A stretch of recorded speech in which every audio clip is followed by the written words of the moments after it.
কালকে থেকে যদি আমরা চিন্তা করি, যেমন আজকে যখন ঢাকা থেকে রাজশাহীতে বিমানে আসি, যে আজকে থেকে আমরা বিমানে যতজন উঠেছি ভোটের মাধ্যমে নির্বাচন করব কে বিমানের পাইলট হবে। বুঝেননি মনে হয় আমার কথা কি আমার বোঝা যায়? যে আজকে বিমানে উঠে যত যাত্রী উঠেছি সবাই মিলে ভোট দিব কে পাইলট হবে। রাজি আছেন? কথা বলেন না কেন? রাজি আছেন? কেউ রাজি হবে না, কেননা সবাই জানে এখানে ভোটের মাধ্যমে যদি ভোট কিনে যদি এখানে পাইলট নির্ধারণ করে তাহলে আজকে সবার মৃত্যু নিশ্চিত, কেউ আর এখান থেকে বেঁচে ঘরে ফিরতে পারবে না। ডাক্তারের ওখানে গিয়ে মেডিকেলে গিয়ে আজকে থেকে আমরা চিন্তা করব যে ভোটের মাধ্যমে ডাক্তার নির্ধারণ করব কে আমরা অপারেশন করবে। পৃথিবীর কোথাও কোনো সেক্টরে গিয়ে এটা হয় না, সব জায়গায় যোগ্যতা দেখা হয়। শুধু দেশের নেতা যখন তৈরি করা হবে তখন আর যোগ্যতা লাগে না, তখন যে যত বড় চোর, যে যত বড় মিথ্যুক, যত বড় বাটপার, যত বড় ডাকাত সেই নেতা। এবং এই মিথ্যার কালচার ঠিক রাখার জন্য এই ডেমোক্রেটিক সিস্টেমকে টিকিয়ে রাখা আছে, যেন এই মিথ্যার কালচারটা অব্যাহত থাকে। যাক, আমরা বলছিলাম ইমান বিল গায়ব, অদৃশ্যের উপর ইমান না থাকার কারণে মুসলমানদের সমাজ মুনাফিকিতে পরিপূর্ণ, দুনিয়ামুখী জীবনযাপন। এই অদৃশ্যের ইমানের একটা পয়েন্ট ফেরেশতাদের উপর ইমান। ফেরেশতারা কিসের তৈরি বলেন? একটু জোরে বলেন, কিসের তৈরি? নূরের তৈরি। যেহেতু আপনার অল্প মানুষ, একটু কথা বললে সবাই কানেক্টেড থাকবেন, একটু ঘুম কম ধরবে, বক্তব্য একটু সময় যাবত বক্তব্য করা যাবে। তাহলে ফেরেশতারা কিসের তৈরি? নূরের তৈরি। নূর কি? নূর হচ্ছে এক প্রকারের আলো যা পৃথিবীতে বিরাজ করে, আমাদের চারিদিকে বিরাজ করতেছে। কিন্তু এই লাইটের আলো নয়, ওই সূর্যের আলো নয়, ওই চাঁদের আলো নয়, কিন্তু আলো। এ আবার কেমন আলো? যে আলো পৃথিবীতে বিরাজ করে কিন্তু চোখে দেখা যায় না, সে আলোই হচ্ছে নূরের আলো। এটা হচ্ছে ওয়ান কাইন্ড অফ লাইট, এক প্রকারের আলো, এবং এটা অস্তিত্বশীল, এটা বিরাজমান। আল্লাহ এবং তার সৃষ্টিজীব এই দুটের মধ্যে আর হচ্ছে আল্লাহর চেহারা এবং সৃষ্টিজীবের মধ্যে আর হচ্ছে নূর, হিজাবুহুন নূর। আল্লাহর চেহারা ঢাকা আছে নূর দিয়ে। যদি এই নূর সরিয়ে নেওয়া হয় আর আল্লাহর চেহারা উন্মুক্ত হয়ে যায়, তাহলে আসমান এবং জমিন জ্বলে পড়ে ছারখার হয়ে যায়। লাইসা ইনদা রাব্বিকুম লাইলুন ওয়ালা নাহার। তোমাদের প্রতিপালকের নিকটে কোনো রাত দিন নাই, রাত দিন দুনিয়াতেই হয়, প্রতিপালকের নিকটে কোনো রাত দিন নাই। সারা পৃথিবীর সকল আলোর উৎস বিনূর ওয়াজহিহি আশরাকাত লাহুদ যুলুমাত। আল্লাহর চেহারা যে নূর দিয়ে ঢাকা আছে, সেই নূরই সারা পৃথিবীর সকল আলোর উৎস। সকল আলো সেই নূরের প্রভাবে প্রভাবিত। আল্লাহু নূরুস সামাওয়াতি ওয়াল আরজ। আল্লাহ হচ্ছে আসমান এবং জমিনের নূর। ইয়াউমা তারাল মুমিনিনা ওয়াল মুমিনাত নূরুহুম ইয়াসআ বাইনা আইদিহিম। মানুষের সৎ আমল নূর তৈরি করে। আপনি দুনিয়াতে জিকির করেন একটা, আর দুনিয়াতে উজু করেন, আর দুনিয়াতে সালাত আদায় করেন, এই প্রত্যেকটা সৎ আমল নূর তৈরি করে। বলেন আল্লাহু আকবার।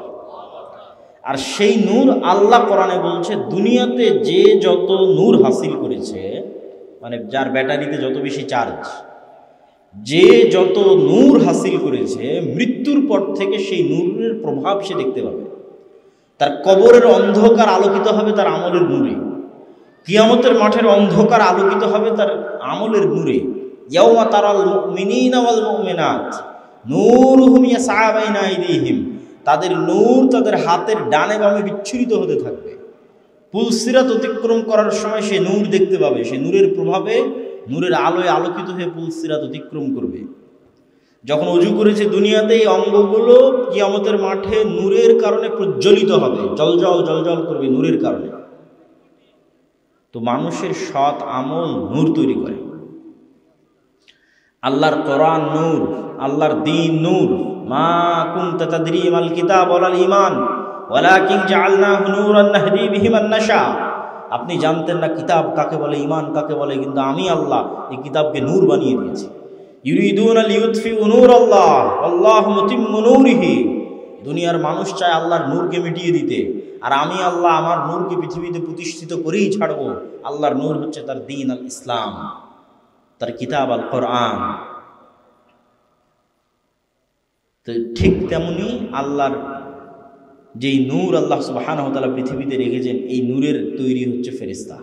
রাসূলুল্লাহ সাল্লাল্লাহু আলাইহি ওয়াসাল্লাম বলেছেন, আল্লাহুম্মা জাআল ফি কলবি নূরা ওয়া ফি সামঈ নূরা ওয়া ফি বাসারি নূরা। হে আল্লাহ, আমার অন্তরে নূর তৈরি করে দেন, আমার কানে নূর তৈরি করে দেন, আমার চোখে, সামনে, পিছনে, ডানে বামে, উপরে নিচে নূর তৈরি করে দেন।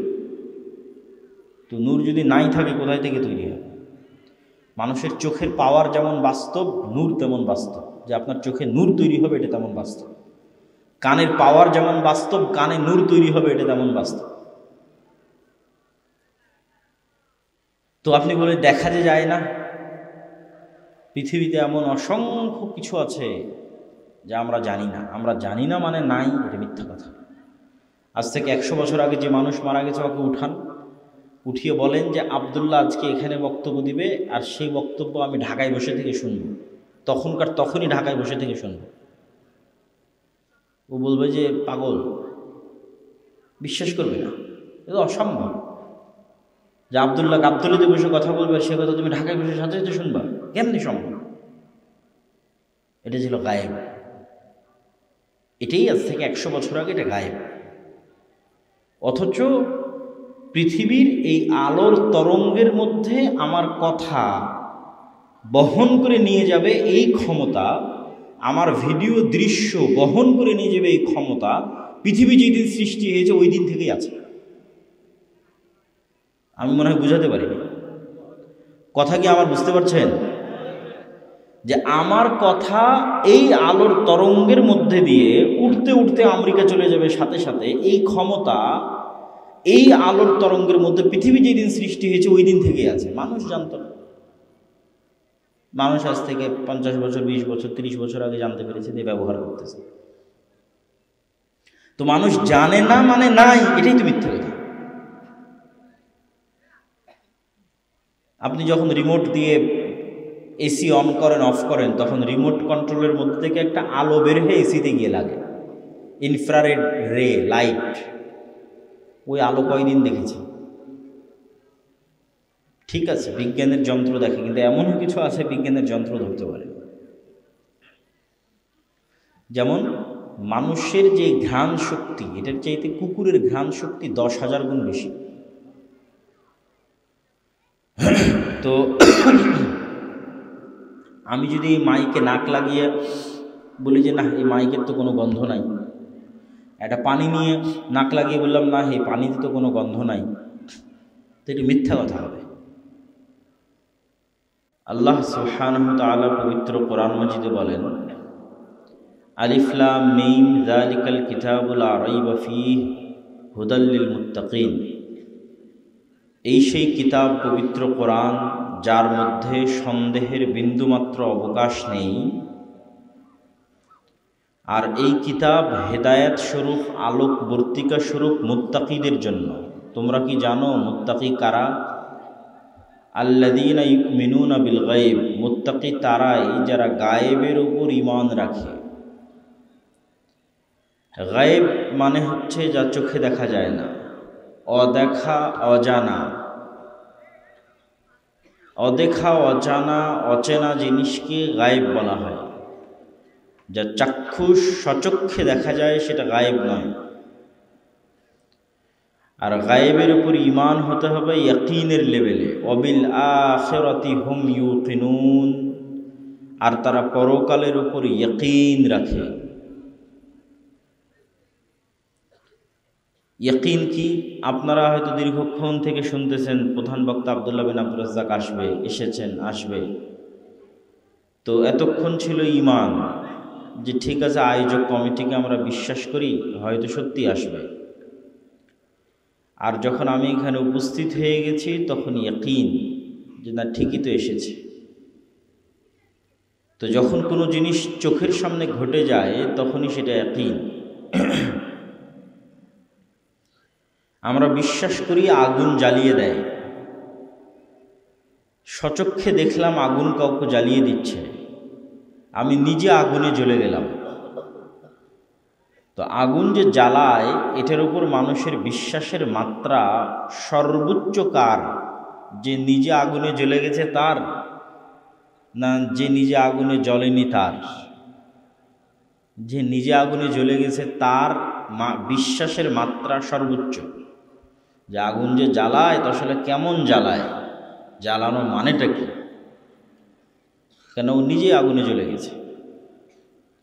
তো অবিল আখিরাতে হুম ইউকিনুন, পরকালের উপর ইয়াকিন লাগবে মানে মারা যাব না, মারা গেছি। মারা যাব এটা তো স্বাভাবিক বিশ্বাস, যে ঠিক আছে আমার গ্রামের ওই লোকও মারা যাচ্ছে, কালকে দেখলাম আরেকজন মারা গেল, পরশু দেখলাম আরেকজন মারা গেল, তো আসলে আমিও একদিন মারা যাব, এটা বিশ্বাস। আর ইয়াকিন কি? আমি মারা গেছি। যেমন আব্দুল্লাহ বিন আব্দুর রাজ্জাক চলে এসেছে, এরকম ইয়াকিন হচ্ছে আমি মারা গেছি। আল্লাহ সুবহানাহু ওয়া তাআলা নবীদের, অনেক নবীকে গায়েব দেখার সুযোগ দিয়েছেন, যার কারণে তাদের ঈমানের মাত্রাটা অনেক বেশি। যেমন ইব্রাহিম আলাইহিস সালাতু ওয়াস সালাম আল্লাহর কাছে চাইলেন যে হে আল্লাহ, আপনি যে মৃতকে জীবিত করতে পারেন এটার উপর ঈমান তো আছে, কিন্তু সচক্ষে দেখতে চাই। আল্লাহ বলছে আওয়ালাম তুমিন, তুমি কি ঈমান আনোনি? হ্যাঁ অবশ্যই ঈমান এনেছি। ওয়ালাকিন লিয়াতমাইন্না কলবি, কিন্তু আমার অন্তরের বিশ্বাসের মাত্রাকে আরও সর্বোচ্চ লেভেলে নিয়ে যাওয়ার জন্য সচক্ষে দেখতে চাই যে আপনি মৃতকে জীবিত করতে পারেন। তো আল্লাহ বললেন 4টে পাখি ধরো, জবাই করো, 4টে পাহাড়ে রেখে আসো, গোস্ত মিক্স করে ওদের নাম ধরে ডাকো, উড়ে আসবে, তাহলে তুমি সচক্ষে দেখবা যে পাখিকে আমি জীবিত করলাম। আমরা বিশ্বাস করছি জান্নাত এবং জাহান্নাম আছে, আর মুহাম্মদ সাল্লাল্লাহু আলাইহি ওয়াসাল্লাম জান্নাত এবং জাহান্নাম সচক্ষে দেখেছেন। আমরা বিশ্বাস করছি কবরের আযাব হয়, আর নবীদের অনেকেই সচক্ষে কবরের আযাব দেখেছেন। তাহলে তাদের বিশ্বাসের মাত্রা এবং আমাদের বিশ্বাসের মাত্রার মধ্যে পার্থক্য আছে। যতক্ষণ মুসলমানদের বিশ্বাস ঈমান বিল গায়বে, ইয়াকিনের স্তরে না যাবে, ততক্ষণ মুসলমানদের বিজয় সম্ভব নয়, কখনোই নয়। আমরা সাধারণত সেকুলার পৃথিবীতে সেকুলার জীবন যাপন করছি,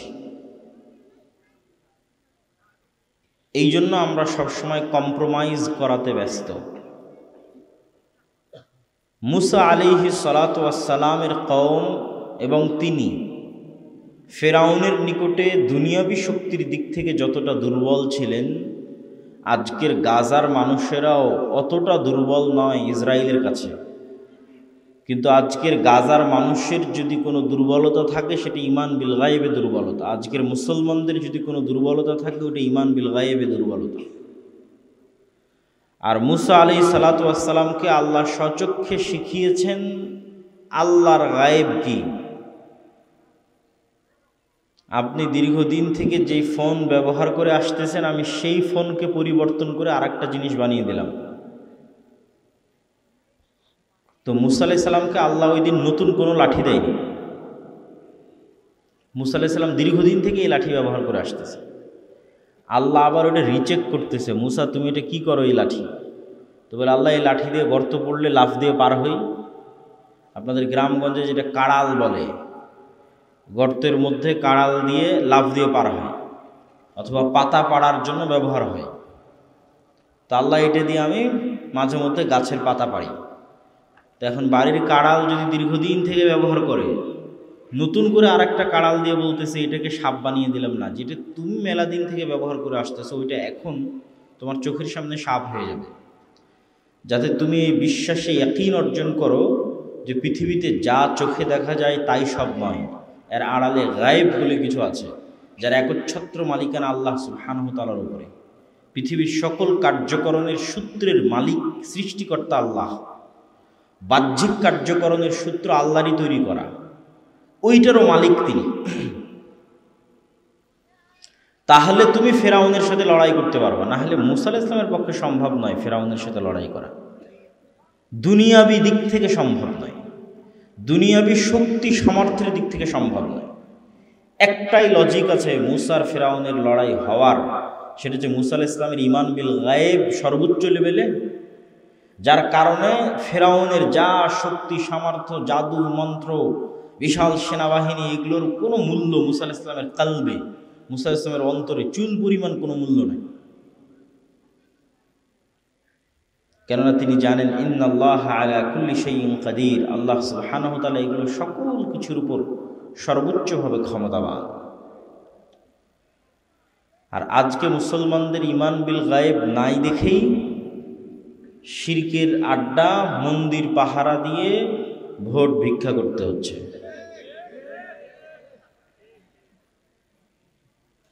এইভাবে যত ঈমান বিল গায়েব কমবে তত দুনিয়াবি বিষয়ে ধর্মের নামে কম্প্রোমাইজ হবে। এবং আমাদের ব্যক্তিগত, আমাদের পারিবারিক, আমাদের সামাজিক, আমাদের রাষ্ট্রীয় জীবনে, আমরা আমাদের ব্যক্তিগত জীবনে, পারিবারিক জীবনে দুনিয়ামুখী, কেননা আমাদের ঈমান বিল গায়েব তথা পরকালের উপর ইয়াকিন নাই। শুধু মুখেই বলেছি যে পরকাল আছে, কিন্তু পরকালীন জীবনই যে সব কিছু, ওই লেভেলের বিশ্বাস আমাদের নাই। কুতিলা আসহাবুল উখদুদ ওয়ামা নাকামু মিনহুম ইল্লা আন ইউমিনু বিল্লাহিল আজিজিল হামিদ। বিশাল গর্ত খোঁড়া হয়েছে, সেই গর্তে আগুন জ্বালিয়ে দেওয়া হয়েছে, আর সেই আগুনে আসহাবুল উখদুদকে ঝাঁপিয়ে পড়তে বলা হচ্ছে। আর আল্লাহ নিজে কোরআনে বলছে ওয়ামা নাকামু মিনহুম, দুনিয়ার মানুষ, গাবতলীবাসী, রামেশ্বরপুরবাসী, তোমরা কি জানো যে আমি সূরা বুরুজে যেই আসহাবুল উখদুদের ঘটনার বর্ণনা তোমাদেরকে দিচ্ছি, এই আসহাবুল উখদুদকে আগুনে নিক্ষেপ করা হচ্ছে। তোমরা কি জানো এরা কেন আগুনে নিক্ষিপ্ত হচ্ছে? ওয়ামা নাকামু মিনহুম ইল্লা ইউমিনু বিল্লাহিল আজিজিল হামিদ। তারা আগুনে নিক্ষিপ্তই হচ্ছে শুধু এই কারণে যে তারা আমার উপর বিশ্বাস রাখে, ঈমান রাখে, শুধু এই কারণে। তো শুধু আল্লাহর উপর ঈমান রাখার কারণে ওদের বলা হচ্ছে যে হয় ঈমান ত্যাগ করো, না হয় আগুনে ঝাঁপ দাও। তো ওরা স্বেচ্ছায় আগুনে ঝাঁপ দিচ্ছে এই জন্য যে ওদের অবিল আখিরাতি হুম ইউকিনুন, পরকালের উপর বিশ্বাসটা ওদের ইয়াকিনের লেভেলে, ওদের বিশ্বাস এত সর্বোচ্চ স্তরে যে ওরা দেখতে পাচ্ছে আগুনের মধ্যে জান্নাত আছে। বলেন আল্লাহু আকবার। এমনি মুখের কথাই নয় যে জান্নাত আছে চলে গেলাম, না, এটা হচ্ছে ইয়াকিনের স্তরে বিশ্বাস যে আগুনে আমরা ঝাঁপ দিচ্ছি এই আগুনের মধ্যেই জান্নাত আছে। আর যদি দুনিয়াবি স্বার্থের কারণে এখনই আগুনে ঝাঁপ না দিই তাহলে এটাই জাহান্নাম। কিন্তু যদি আমাদেরকে দাঁড় করিয়ে দেওয়া হয় তাহলে কি হবে? যেহেতু আমরা দুনিয়ামুখী জীবনযাপন করি, বস্তুবাদী, আমাদের ঈমানের যে 6টা স্তর, এই 6টা স্তরের উপর আমাদের ঈমান মজবুত নয়। ফলত আমরা দুনিয়াবি দৃষ্টিকোণ থেকেই চিন্তা করব যে এখন আগুনে ঝাঁপ দিলে মরে গেলাম, সব শেষ হয়ে গেল, কত চাওয়া পাওয়া ছিল, কত প্ল্যান ছিল, বাড়ি গাড়ি করবো, এই করবো, শেষ করবো, সব শেষ হয়ে গেল। অতএব এখন সাময়িক সময়ের জন্য যদি কম্প্রোমাইজ করে যদি বেঁচে থাকা যায় তো এটাই তো অনেক, এটাই তো ভালো। অতএব আগুনে ঝাঁপ না দিয়ে কোনো মতে বেঁচে থাকলেই ভালো।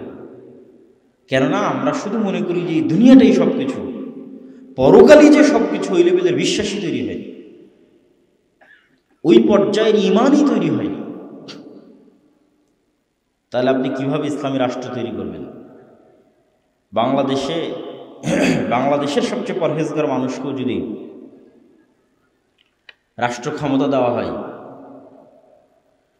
তাহলে বাংলাদেশে তিনি ইসলাম প্রতিষ্ঠা করতে পারবেন না। কেন রাষ্ট্রে তিনি ইসলাম প্রতিষ্ঠা করতে পারবেন না? এই জন্য যে আজ যদি আপনি বাংলাদেশের রাষ্ট্রে ইসলাম প্রতিষ্ঠা করেন, বিশ্বের যারা বড় বড় মোড়ল আছে তারা আপনার পক্ষে থাকবে না বিপক্ষে যাবে? বলেন, একটু জোরে বলেন, পক্ষে না বিপক্ষে? বিপক্ষে। আর যখন দেখবে আপনি কারো কথা শুনছেন না, তখন আপনার বিরুদ্ধে অবরোধ দিবে, অর্থনৈতিক অবরোধ, বলে এর সাথে ডলারের লেনদেন বন্ধ। যেমন আফগানিস্তান এবং ইরানের উপর অবরোধ দেওয়া আছে, এর সাথে অস্ত্র কেনা বেচা বন্ধ, এর সাথে বাণিজ্যিক চুক্তি বন্ধ। তখন দেখা যাচ্ছে আর ইউরোপ আমেরিকা থেকে আর টাকা আসে না, ডলার আসে না, আইফোন অ্যান্ড্রয়েড সেট আর ঢোকে না। অন্তত দুনিয়াবি যত সুযোগ সুবিধা এখন রামেশ্বরপুরের মানুষ ব্যবহার করতেছে, তার 90% সুযোগ সুবিধা কমে যাবে। এসি, ফ্রিজ, বৈদ্যুতিক সার্ভিস সব ডাউন হয়ে যাবে।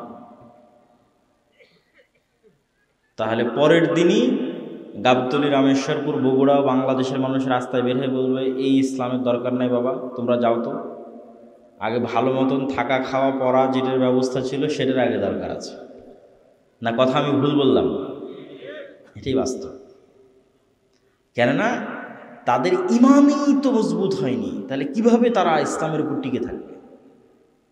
ইসলামের উপর টিকে থাকার জন্য যেই লেভেলের সবর দরকার, ওই লেভেলের সবরই তো তাদের মধ্যে তৈরি হয়নি। তো আপনি বলবেন আমরা যদি না পারি, আফগানিস্তানের মানুষ, গাজার মানুষ তারা কীভাবে পারছে? এই জন্য আমি বলেছি যে কোনো কিছুর পরিপূর্ণ ধ্বংস হওয়া ছাড়া পরিপূর্ণ উত্থান সম্ভব নয়। গাজা এবং আফগানিস্তানে সম্ভব হয়েছে এই জন্য যে ওখানে সব কিছু পরিপূর্ণরূপে ধ্বংস হয়ে গেছে। সব কিছু যখন পরিপূর্ণরূপে ধ্বংস হয়ে যায়, তখন মানুষের চাহিদা কমে আসে। বাংলাদেশের রামেশ্বরপুরের মানুষের চাহিদা আর আফগানিস্তানের মানুষের চাহিদা এক নয়। বগুড়ায় শহরে যারা আছে এদের চাহিদা কবে বগুড়াতে KFC খুলবে, কবে বগুড়াতে সাবওয়ে আমেরিকান কোম্পানি তারা আসবে। এদের চাহিদার লেভেল ভিন্ন, অন্য ধরনের চাহিদা। যে চাহিদাগুলো সব দুনিয়াবি, কেন অটোমেটিক দুনিয়াবি অনেক সুযোগ সুবিধা তারা ভোগ করতেছে। আর আফগানিস্তানের মানুষের এতটুকু চাহিদা কোনো মতে বাঁচতে পারলেই হবে, বাঁচার নিরাপত্তা যে দিবে সেই ঠিক আছে, কেন সবই তো ধ্বংস হয়ে গেছে। সবই যখন ধ্বংস হয়ে গেছে তখন বাঁচার নিরাপত্তা যে দিবে সেটাই সবচেয়ে বড় নিয়ামত। সম্মানিত উপস্থিতি, তাহলে ইসলাম প্রতিষ্ঠা করার জন্য আগে মুসলমানদের অন্তরে ঈমান লাগবে। মুসলমানদের অন্তরে যে ঈমান নাই সেটার আরো দুই একটা প্রমাণ দিই। আমাদের অন্তরে ঈমান প্রবেশ করেনি, আমরা বেশিরভাগ মানুষ মুসলমান কিন্তু মুনাফিক অবস্থায় জীবনযাপন করছি। তার প্রমাণ হচ্ছে অসংখ্য মানুষের মধ্যে বাহ্যিক ইসলাম আছে, সালাত আদায় করছে, সিয়াম পালন করছে, হজ করছে, উমরা করতেছে, অসংখ্য মানুষ, নারী পুরুষ। গত 16 বছরে এমনও ছিল তাহাজ্জুদের সালাত পর্যন্ত আদায় করত। কোরআন তেলাওয়াত নাকি কখনো মিস দিত না। তো তাহাজ্জুদের সালাত আদায় করে কোরআন তেলাওয়াত মিস না দিয়ে যদি আপনি মানুষের উপর জুলুম করেন, মিথ্যা বলেন, দুর্নীতি করেন, ধোঁকা দেন, তাহলে এটা কোন ইসলাম, কোন আল্লাহর দিন? যেখানে আল্লাহ নিজে সত্যবাদী, যেখানে আল্লাহ নিজে ন্যায়পরায়ণ, সেখানে আল্লাহর দিনের অনুসারী মিথ্যুক, ধোঁকাবাজ, দুর্নীতিবাজ কেমনে হয়? এটা অসম্ভব। রাসূলুল্লাহ সাল্লাল্লাহু আলাইহি ওয়াসাল্লাম বলেছেন, লা ঈমানা লিমান লা আমানাতা লাহু। যার আমানত নাই, আমানতদারিতা নাই, তার ঈমান নাই, তার অন্তরে ঈমান প্রবেশ করেনি। ওকে বাহ্যিকভাবে যতই দেখতে মুসলমান মনে হোক, বাহ্যিকভাবে যতই মসজিদে আসুক, বাহ্যিকভাবে যতই হজ করুক, OCDC, SP মন্ত্রী, এসিল্যান্ড, সাব রেজিস্ট্রার সবাই হাজি, উমরাকারী, নামাজি, কিন্তু নিজের পদের চেয়ারে যখন বসতেছে তখন 90% হচ্ছে মিথ্যুক, ধোঁকাবাজ, দুর্নীতিবাজ।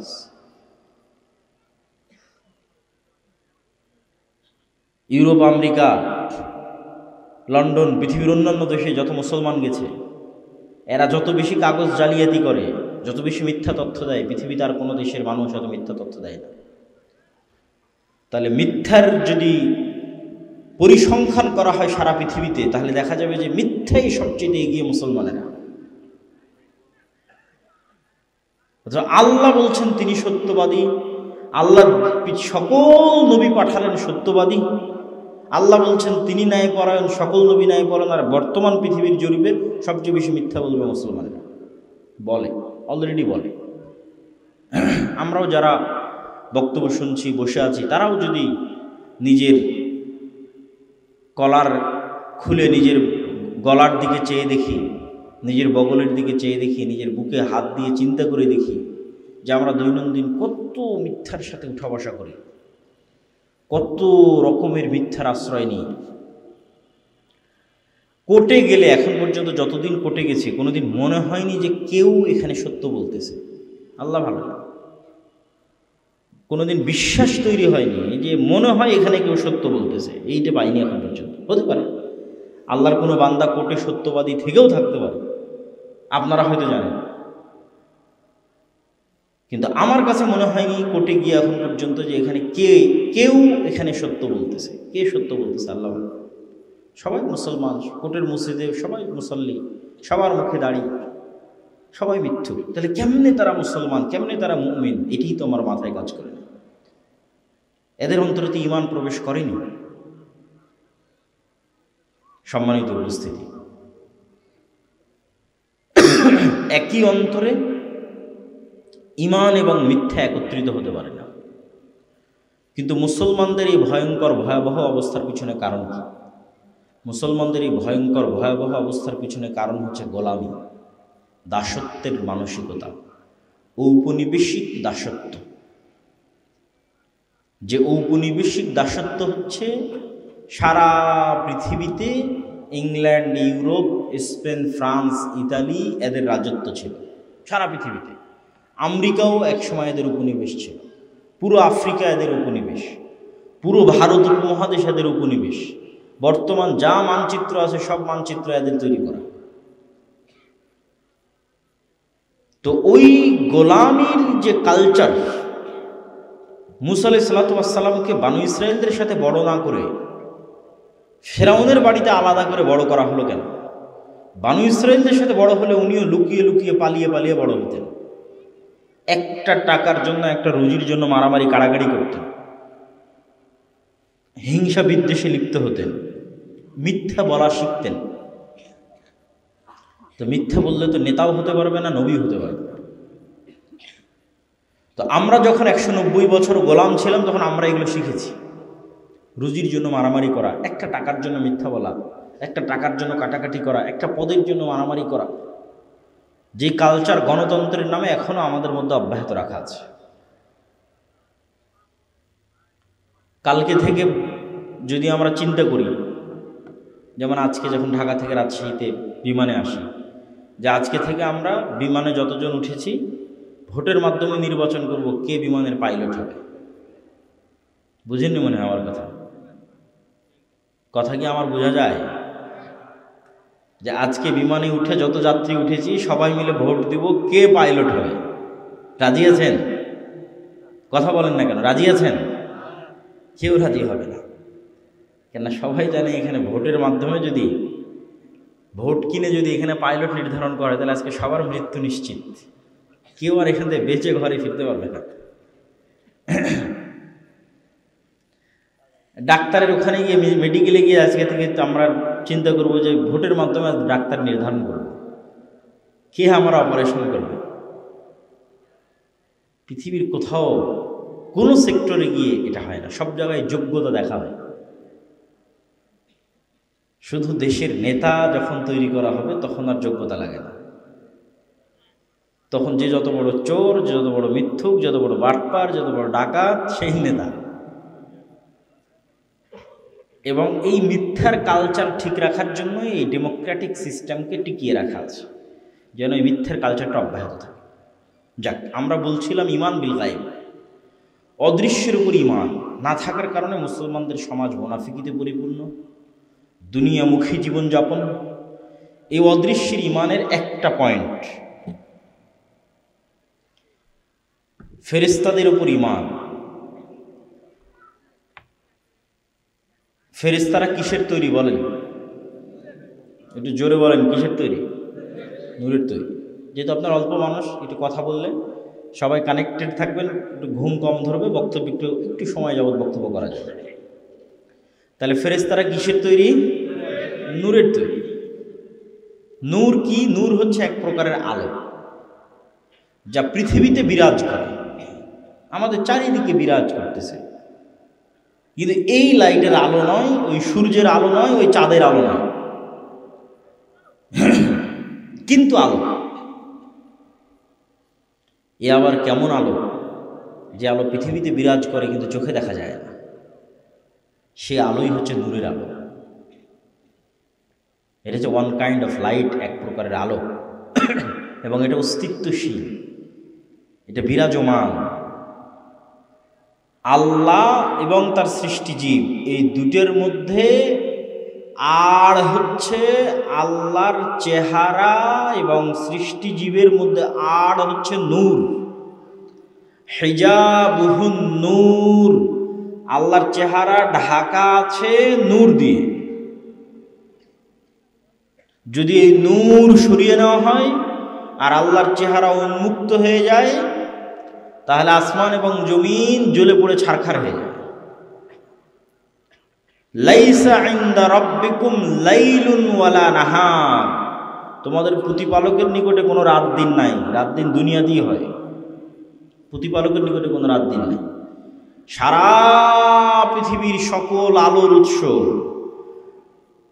বিনূর ওয়াজহিহি আশরাকাত লাহুদ যুলুমাত, আল্লাহর চেহারা যে নূর দিয়ে ঢাকা আছে, সেই নূরই সারা পৃথিবীর সকল আলোর উৎস। সকল আলো সেই নূরের প্রভাবে প্রভাবিত।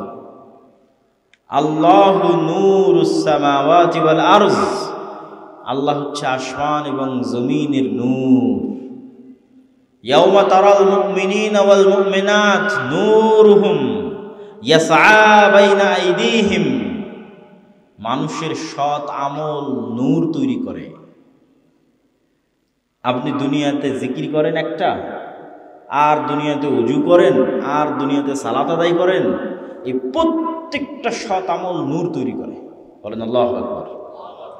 আর সেই নূর আল্লাহ কোরআনে বলছে, দুনিয়াতে যে যত নূর হাসিল করেছে, মানে যার ব্যাটারিতে যত বেশি চার্জ, যে যত নূর হাসিল করেছে, মৃত্যুর পর থেকে সেই নূরের প্রভাব সে দেখতে পাবে। তার কবরের অন্ধকার আলোকিত হবে তার আমলের নূরে, কিয়ামতের মাঠের অন্ধকার আলোকিত হবে তার আমলের নূরে। ইয়াউমা তারাল মুমিনিনা ওয়াল মুমিনাত নূরুহুম ইয়াসআ বাইনা আইদিহিম, তাদের নূর তাদের হাতের ডানে বামে বিচ্ছুরিত হতে থাকবে। পুলসিরাত অতিক্রম করার সময় সে নূর দেখতে পাবে, সে নূরের প্রভাবে, নূরের আলোয় আলোকিত হয়ে পুলসিরাত অতিক্রম করবে। যখন অজু করেছে দুনিয়াতে, এই অঙ্গগুলো কিয়ামতের মাঠে নূরের কারণে প্রজ্বলিত হবে, জলজল জলজল করবে নূরের কারণে। তো মানুষের সৎ আমল নূর তৈরি করে। আল্লাহর কোরআন নূর, আল্লাহর দ্বীন নূর।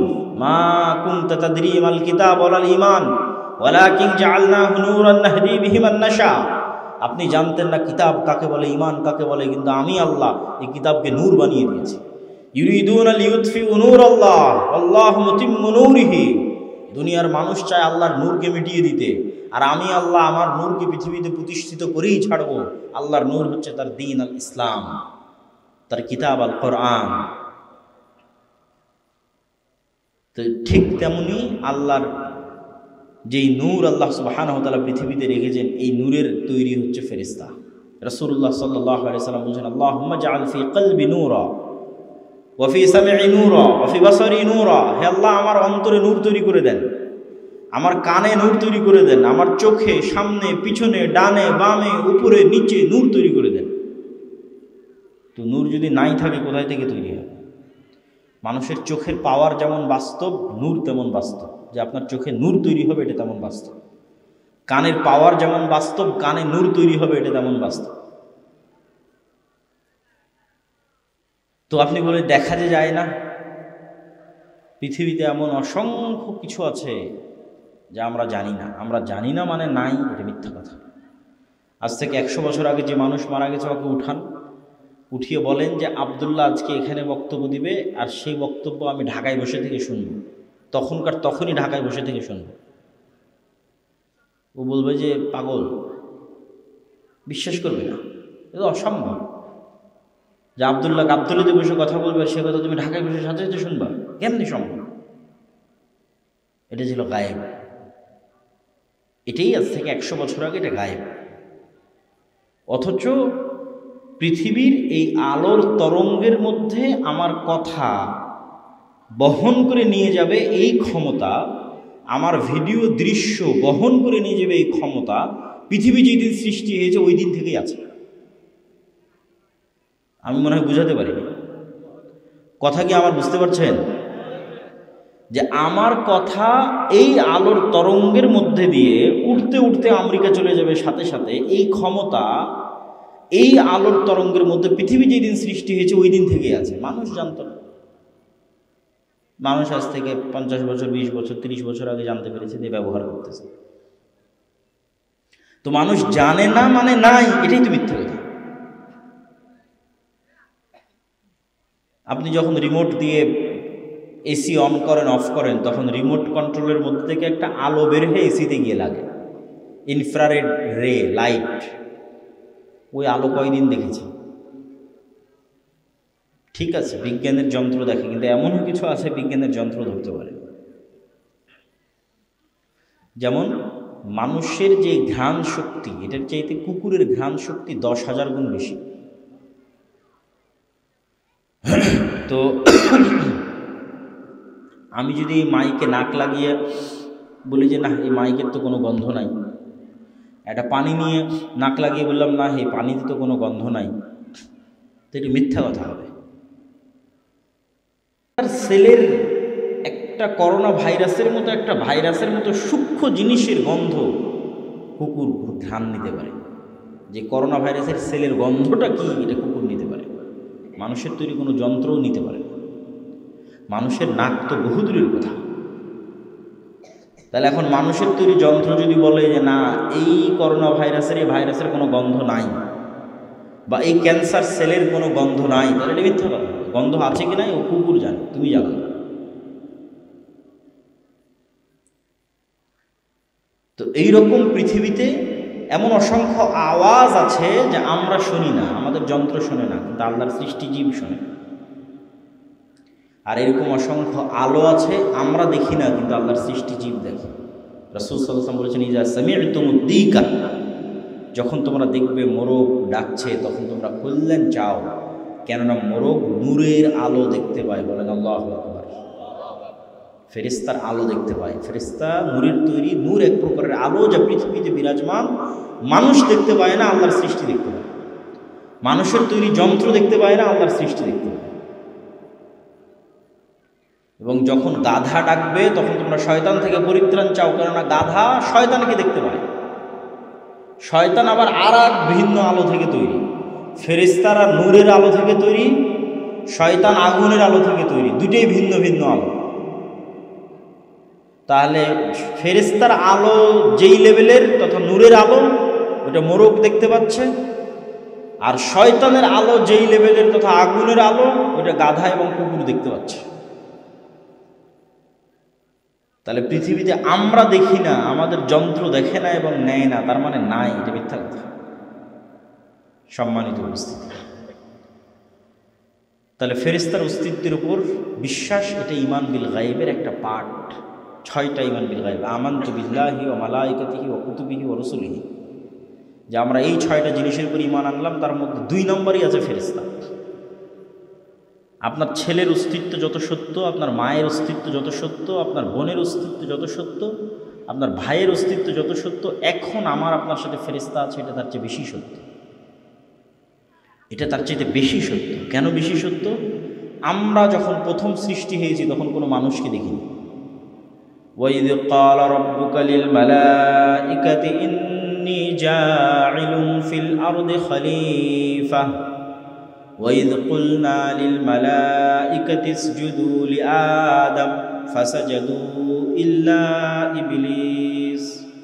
আদম যখন প্রথম চোখ খুলেছে পৃথিবীতে, আদম মানি তো আমরা, তা আমরা যখন প্রথম চোখ খুলেছি পৃথিবীতে, তখন না আমার বাপ, না ভাই, না বোন, না আত্মীয় স্বজন, না ছেলে মেয়ে, না, সবার আগে ফেরেশতা দেখেছি। ওয়াইদ কুলনা লিল মালাইকাতি ইসজুদু লিআদম, আর আমি ফেরেশতাদের ডাক দিয়ে বললাম আদমকে সিজদা করো। আদমকে বললাম ফেরেশতাদেরকে সালাম দাও। তাহলে আমার বাপের অস্তিত্বের চেয়ে কার অস্তিত্ব সত্য? জোরে বলেন না যে কার অস্তিত্ব সত্য, একটু জোরে বলেন তো সবাই, কার অস্তিত্ব সত্য?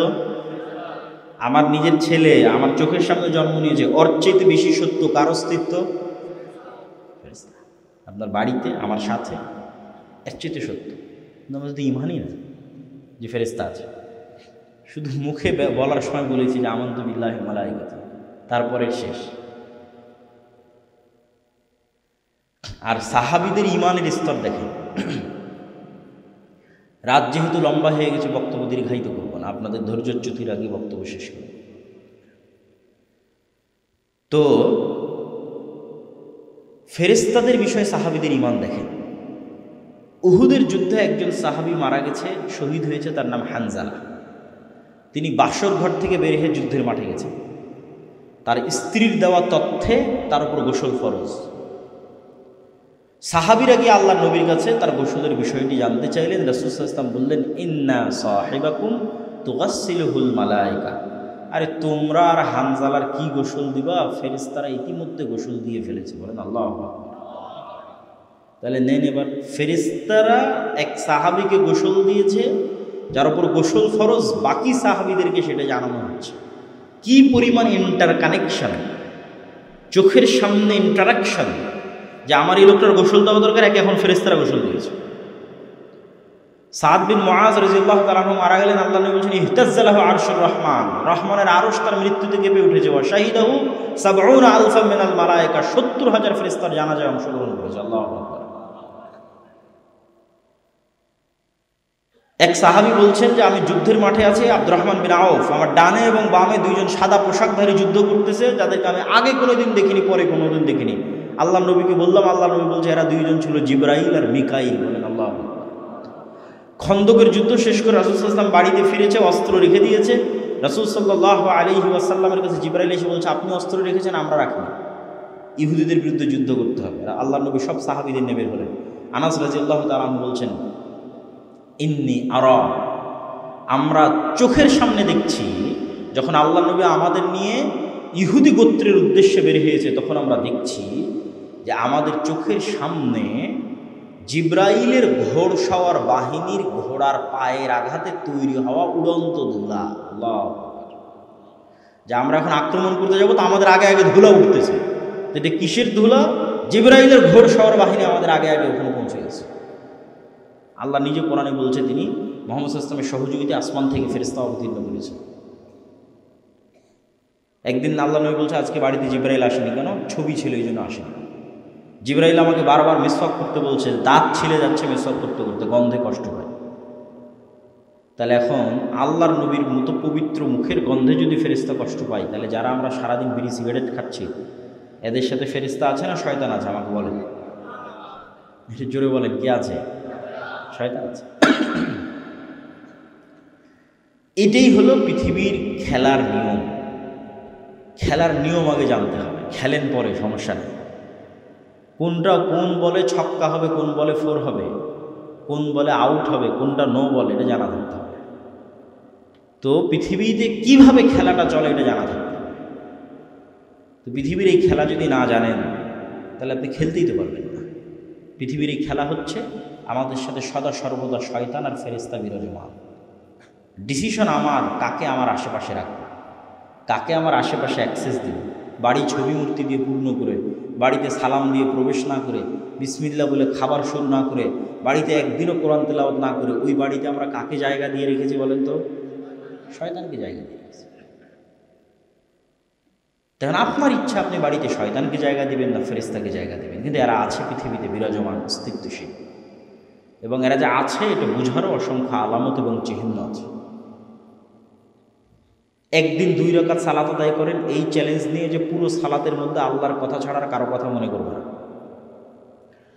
সালাত শুরু করার 20-30 সেকেন্ড পার হতে না হতেই দেখবেন আপনি দুনিয়ার কথায় মগ্ন হয়ে গেছেন, অথচ আপনি এখনো ধরতেও পারেননি যে আপনি দুনিয়ার কথায় মগ্ন হয়েছেন। দুনিয়ার কথায় মগ্ন হওয়ার 10-15 সেকেন্ড পার হওয়ার পর আপনার ব্রেন কাজ করছে, আরে আজকে তো দুনিয়ার কথায় মগ্ন হতে চাইনি, তো হয়ে গেছে।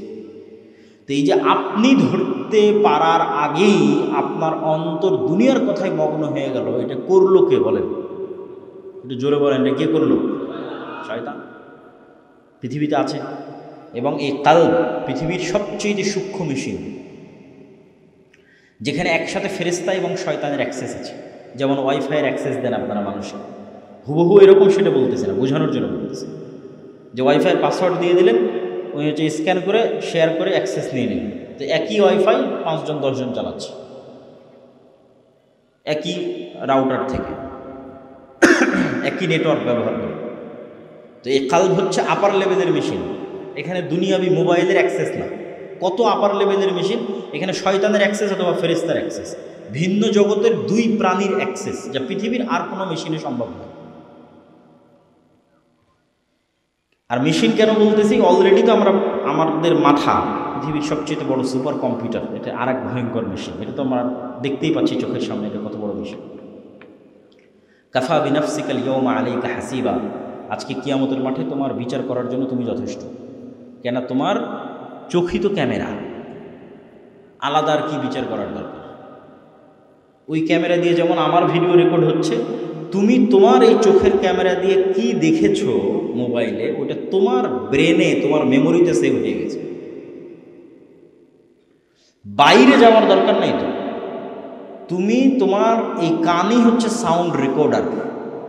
এই কান দিয়ে তুমি কি গান শুনেছো, ওটা তোমার ব্রেনে সেভ হয়ে গেছে, তোমার মেমোরিতে সেভ হয়ে গেছে। তুমি আর কোথায় যে তোমাকে আমি অপরাধী প্রমাণ করবো, দরকার নাই তো কোথাও অপরাধী প্রমাণ। কাফা বিনাফসিকাল ইয়াউমা আলাইকা হাসিবা, শুধু তোমার ব্রেন থেকে ডাটা ট্রান্সফার করতে হবে। তো ইলন মাস্কই তো এখন গবেষণা করতেছে কিভাবে মানুষের ব্রেনের সাথে ইন্টারনেট কানেক্ট করা যায়, যাতে মানুষের ব্রেনের ডাটা ইন্টারনেটে ট্রান্সফার করা যায়। তো নেন, আপনার সাথে আপনি কত বড় ভয়ঙ্কর মেশিন বহন করে বেড়াচ্ছেন, যা দেখছেন তা আপনি ভিডিও করতেছেন। আপনার এখানে ওই ক্যামেরাম্যান যেমন ওর মেমোরি কার্ডটা বের করে কম্পিউটারে দিলে ভিডিও প্লে হয়ে যাবে, আপনার এখান থেকে ডাটা ট্রান্সফার করলে অটোমেটিক ভিডিও প্লে হবে যে আপনি কী কী দেখেছিলেন দুনিয়াতে আর কি কি শুনেছিলেন দুনিয়াতে, সব এখানেই সেভ হয়েছে। কেন? এই ব্রেন এত ভয়ঙ্কর, এর পর্দা দিয়ে পৃথিবীকে কয়েকবার মরানো যাবে। আর এই ব্রেনকে যদি চালু রাখা হয়, অন্তত 5000 বছরের দৃশ্য, 5000 বছরের কথা স্মরণ করতে পারবে। ও তো ব্যবহার হয়েছে মাত্র 60 বছর, কিন্তু ক্ষমতা 5000 বছর। নূহ আলাইহিস সালাতু ওয়াস সালাম যে 1000 বছর 1500 বছর জীবিত ছিল, তো 1000 বছরের সব কথা ওনার স্মরণে ছিল। তো ওই রকমই এর চাইতেও সূক্ষ্ম লেভেলের মেশিন হচ্ছে কালব, যেখানে ফেরেশতার অ্যাক্সেস অথবা শয়তানের অ্যাক্সেস। আর ফেরেশতা আছে এটা কেমনি বুঝবেন? একদিন একটু নিয়াত করেন, বিমান থাকলে, ট্রেন থাকলে, বাস থাকলে যেই লেভেলের নিয়াত হয়, ওই লেভেলের নিয়াত করেন যে আজকে ফজরের সালাত আদায় করবো, এটা নিয়াত। এই নিয়াত যদি একবার শক্তভাবে করেন, তাহলে মানুষকে বলা লাগবে না যে আমাকে উঠিয়ে দিও, অ্যালার্ম দেওয়া লাগবে না আমাকে উঠিয়ে দিও, কেননা ফেরেশতা আছে তো উঠিয়ে দেওয়ার জন্য। আমার কথা কি বোঝা যায়? রাসূল সাল্লাল্লাহু আলাইহি ওয়াসাল্লাম বলছে, কেউ যদি উযু অবস্থায় আয়াতুল কুরসি পড়ে ঘুমায়, দোয়া পড়ে, ঘুমানোর দোয়া পড়ে, তাহলে মাথার কাছে একজন ফেরেশতা থাকে ফজর পর্যন্ত। বলেন আল্লাহু আকবার। তো আপনি তো বিশ্বাসই করেন না যে ফেরেশতা আছে, তাহলে আপনাকে আমি কেমনে ঈমান বিল গায়বে ইয়াকিন নিয়ে আসব? তা আপনি একবার পরীক্ষা করে দেখেন ফেরেশতা আছে। মানুষকে বলা লাগবে না যে আমাকে ফজরে ডেকে দিও, মোবাইলকে বলা লাগবে না যে আমাকে ফজরে ডেকে দিও, ফেরেশতাই ফজরে আপনাকে উঠিয়ে দেবে। আপনার কাজ কতটুকু? শুধু নিয়তটা, একদিনের নিয়ত অন্তত করেন যে ঠিক আছে আজকে ফজরে উঠতেই হবে। কোন লেভেলের নিয়ত? বিমান থাকলে যেই লেভেলের নিয়ত। কিন্তু দিব না অ্যালার্ম, কিন্তু বলবো না মানুষকে আমাকে উঠিয়ে দাও, কেননা ফেরেশতা আছে। সম্মানিত উপস্থিতি,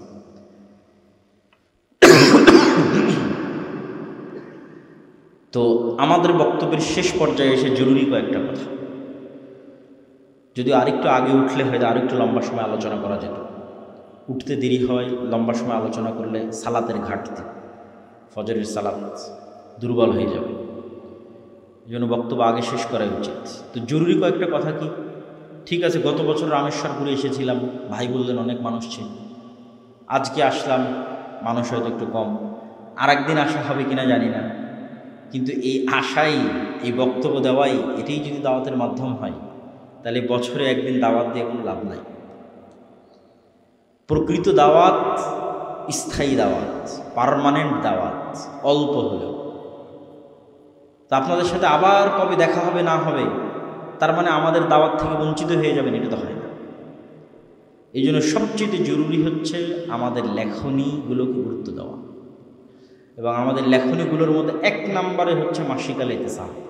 আমি নিজে ব্যক্তিগতভাবে মাসিক আল ইতিসামে প্রতি মাসে 3টা লেখা লিখি, 3টে প্রতি মাসে, একটা সম্পাদকীয়, একটা মিন্নাতুল বাড়ির ব্যাখ্যা, একটা স্বাভাবিক প্রবন্ধ। তাহলে মাসিক আল ইতিসাম যদি না পড়েন, তাহলে বছরে একবার বক্তব্য দিয়ে কী হবে?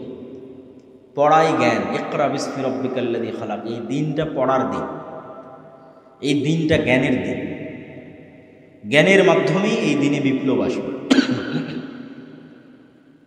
যদি মাসিক আল ইতিসামের পরেও আর কিছু পড়ার সুযোগ হয় তাহলে তো আরও ভালো, কিন্তু একটারও যদি সুযোগ না হয়, অন্তত মাসিক আল ইতিসাম নিতে হবে প্রতি মাসে। আজকেও নিয়ে যাওয়ার চেষ্টা করতে হবে। আর যদি সুযোগ হয় এর চেয়ে বেশি, তাহলে শেখ আব্দুর রাজ্জাক বিন ইউসুফের সালাতের বই, বিশুদ্ধভাবে সালাত আদায় করা। আজকে শেখ আব্দুর রাজ্জাক বিন ইউসুফ আসেনি, তার সব বক্তব্য উপদেশ বইয়ে লেখা আছে, মানে ওনার যত বক্তব্যে যত হাদিস বলে সব হাদিস উপদেশ বইয়ের মধ্যে আছে। ওই বইটা ওই কারণেই লেখা যে আমি যদি কোথাও বক্তব্য দিতে না পারি, ওই অঞ্চলের মানুষ যদি বক্তব্য শুনতে চায় আমার, তাহলে এই উপদেশ বইটা পড়বে। আমি যা যা হাদিস বলি, সব হাদিস যত বিষয়ের উপর বলি, সব এই উপদেশ বই জমা করা আছে। তাহলে বিশুদ্ধ সালাত, বিশুদ্ধ দোয়া, শেখ আব্দুর রাজ্জাক বিন ইউসুফের বক্তব্য, অথবা আমাদের মিন্নাতুল বাড়ি, অথবা ফিলিস্তিন, এই যে সমসাময়িক মুসলিম বিশ্বে কী হচ্ছে, আফগানিস্তানে কি, তালেবানে কি, এগুলো সব ওই ফিলিস্তিন বইয়ের মধ্যে বিস্তারিত আছে। 2 নম্বর হচ্ছে মক্তব।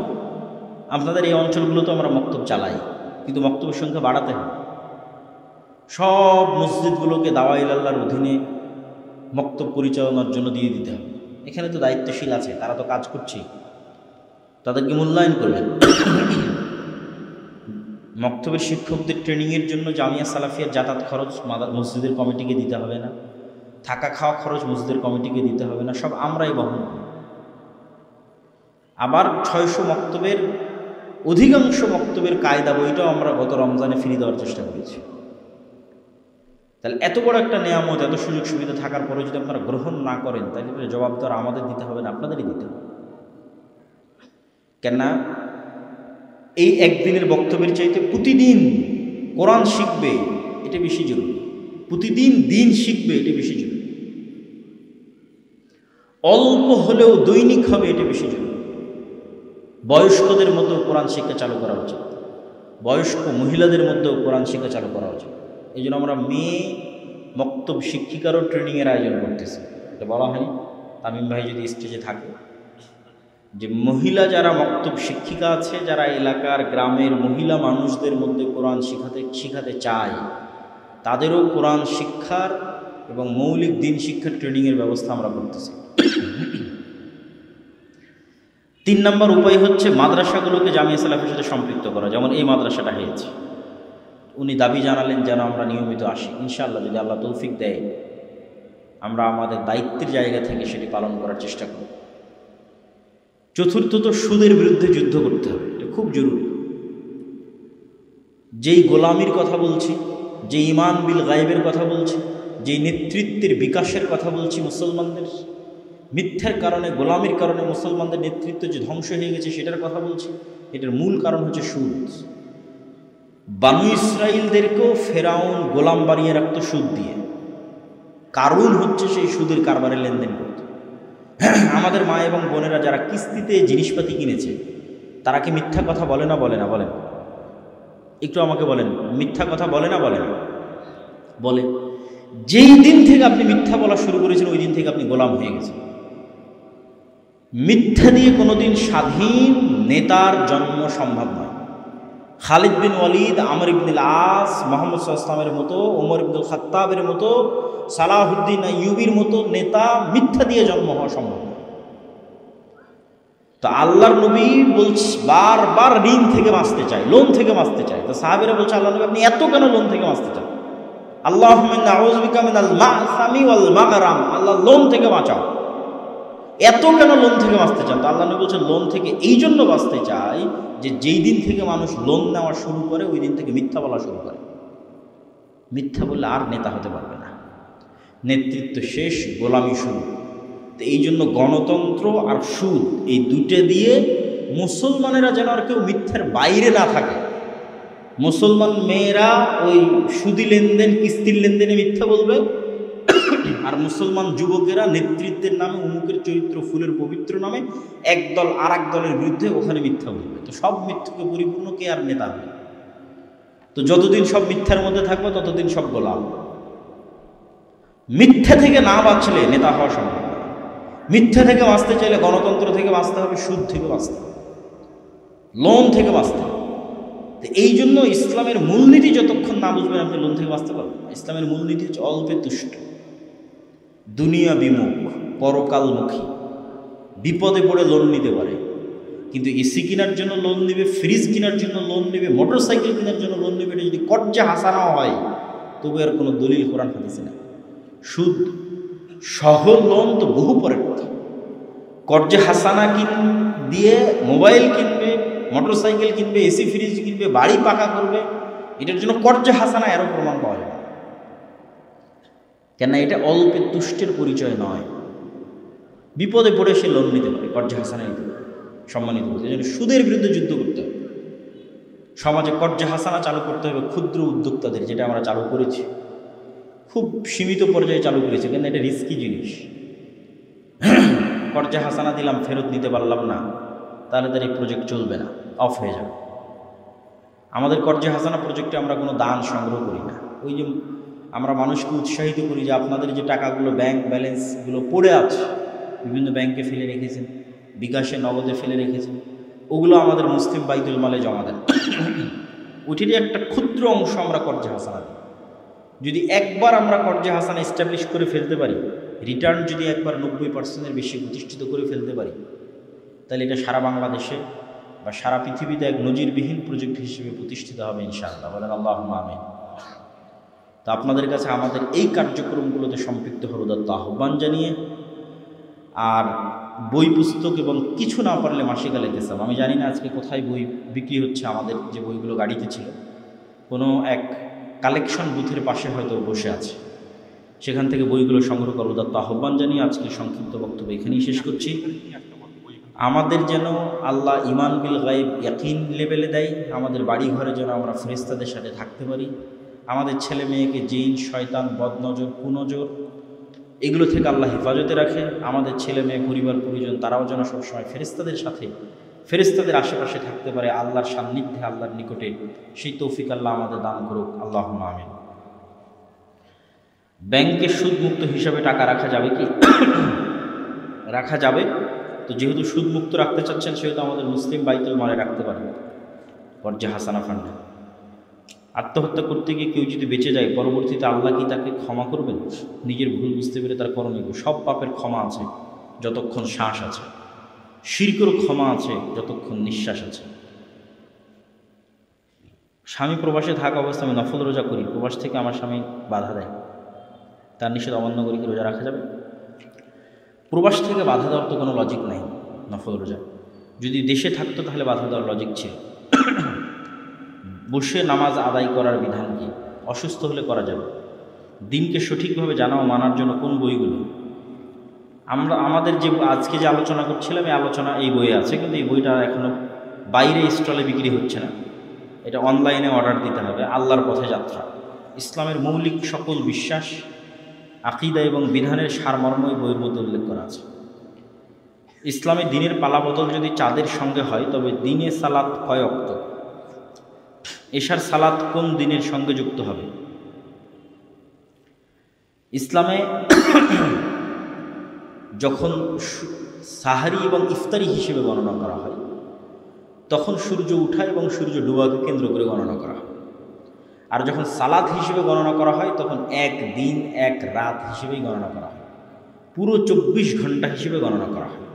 এই পুরো 24 ঘন্টায় এক রাতের সালাত 2 ওয়াক্ত আর এক দিনের সালাত 3 ওয়াক্ত,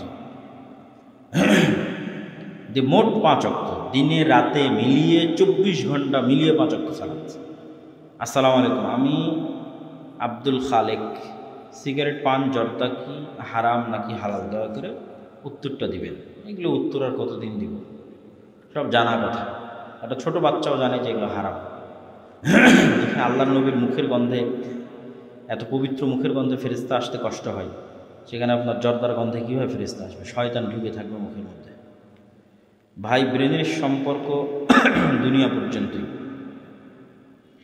আখেরাতে দেখা, বোনের সম্পর্ক দুনিয়া পর্যন্ত, আখেরাতে দেখা হবে না, এটা ভুয়া কথা। যদি পরকালে মানুষের আত্মীয় স্বজন, অতীত স্মৃতি, অতীত সময়, অতীত আত্মীয় স্বজন, ভাই বোন, বাপ মা, এগুলোর সাথে যদি মেলবন্ধন তৈরি না হয় তো জান্নাতের মজা কী?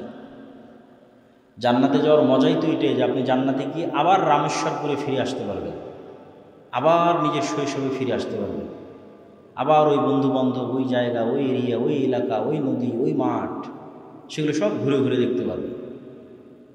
তাহলে মজা কী? দুনিয়া যদি এখানেই শেষ হয়ে যায় তাহলে তো মজা নেই। এই জীবনটাকে যদি কন্টিনিউয়াসলি উপভোগ করতে চান তাহলে জান্নাতে যেতে হবে। এখন যে জীবনে আছেন এই জীবনকে যদি পার্মানেন্টলি উপভোগ করতে চান তাহলে জান্নাতে যেতে হবে। জান্নাতে গেলে এখন আপনার যে উপভোগ্য জীবন আছে এটাকে পার্মানেন্ট উপভোগ করতে হবে। এই জন্য দুনিয়ার সাথে কানেক্টেড রেখেই জান্নাতকে সাজানো হবে। জান্নাতে নতুন কোনো তৈরি করা ফল, নতুন আলাদা ফল আল্লাহ দিবে না। দুনিয়াতে যে ফলগুলো দেখে খেতে মন চাইতো ওটাই দেবে। লিচু কত সুন্দর, দিনাজপুরের লিচু খেতে কত ভালো, ওই দিনাজপুরের লিচু আরও আপগ্রেড সুন্দর মডেলে দেবে। আর সবচেয়ে আশ্চর্য কি, এখন দিনাজপুরের লিচু বাংলাদেশে যতবারই খান একই রকম স্বাদ, আর জান্নাতে প্রত্যেক কামড়ে আগের কামড়ের তুলনায় স্বাদ বাড়তে থাকবে। আল্লাহু আকবার, বাড়তেই থাকবে, বাড়তেই থাকবে, বাড়তেই থাকবে, আনলিমিটেড। যেহেতু লাইফ আনলিমিটেড, তো স্বাদের পরিবর্তন এবং বৃদ্ধি আনলিমিটেড প্রতি কামড়ে।